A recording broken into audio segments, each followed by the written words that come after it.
À la maison de la falaise, Steffi dit à Finn qu'elle est reconnaissante des soirées pyjama qui leur permettent de passer du temps ensemble.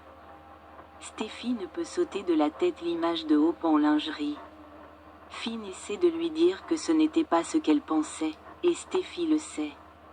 Elle en a tellement marre de Hope. Steffi dit qu'elle aurait dû la virer quand elle a découvert le baiser. Finn répond qu'il n'a pas besoin d'être défendu. Steffi lui dit qu'elle a aussi mis un terme à la relation et que ça fait du bien de diriger l'entreprise sans l'influence de Hope. Il soutient les décisions de sa femme.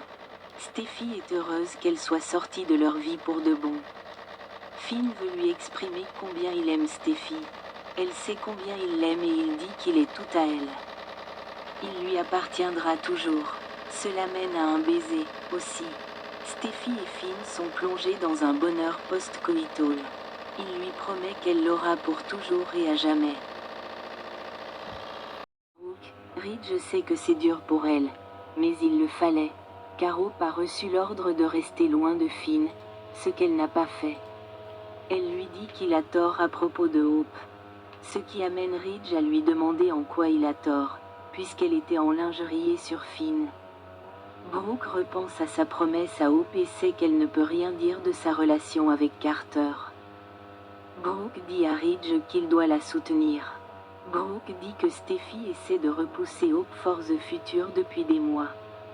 Mais Ridge insiste sur le fait que la ligne est sous assistance respiratoire depuis longtemps. Brooke souligne que Zund et RJ ont demandé plus de soutien pour la ligne, mais Steffi a refusé. Brooke supplie Ridge de lui faire confiance. Ridge dit que Steffi est la PDG et qu'elle peut faire ce qu'elle veut. Brooke sait que Ridge soutiendra sa fille. Et elle se demande ce qui se passera si Steffi décide de virer Cathy, ou même elle. Ridge lui rappelle qu'il a recruté Brooke comme cadre et qu'il a relancé la ligne. Mais Brooke insiste sur le fait que Hope fait partie de l'avenir et que la table des cadres n'est pas réservée qu'à sa famille.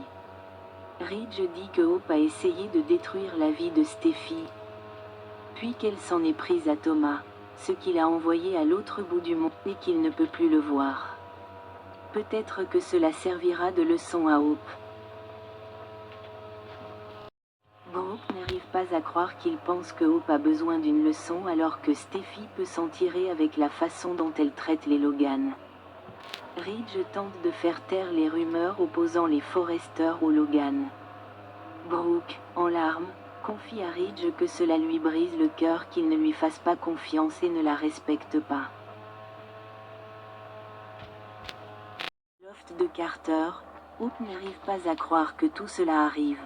Et Carter affirme que ce que Steffi fait est une mauvaise affaire. Il insiste sur le fait qu'elle ne s'en tirera pas. Quelque chose va lui arriver. Hope affirme que Steffi voulait la virer de Forrester Création bien avant l'arrivée de Finn. Tout cela à cause de son nom de famille et de l'amour de sa mère pour Ridge. Carter affirme qu'elle ne mérite pas ce traitement.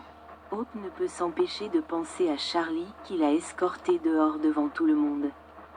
Tout ce qui compte, c'est qu'elle est une Logan et qu'ils sont des Forresters. Carter affirme que l'entreprise est son droit de naissance autant que celui de Steffi, et que personne ne peut la lui enlever.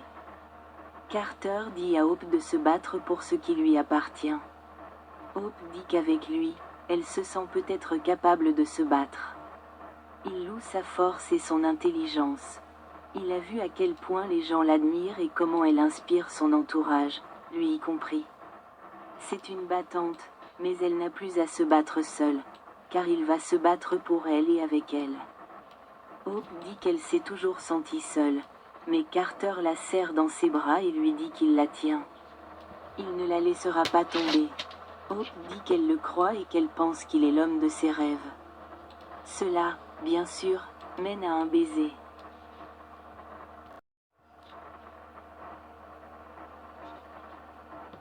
Carter dit à Hope qu'elle peut lui faire confiance, contrairement aux autres, et qu'il est toujours fidèle à sa parole.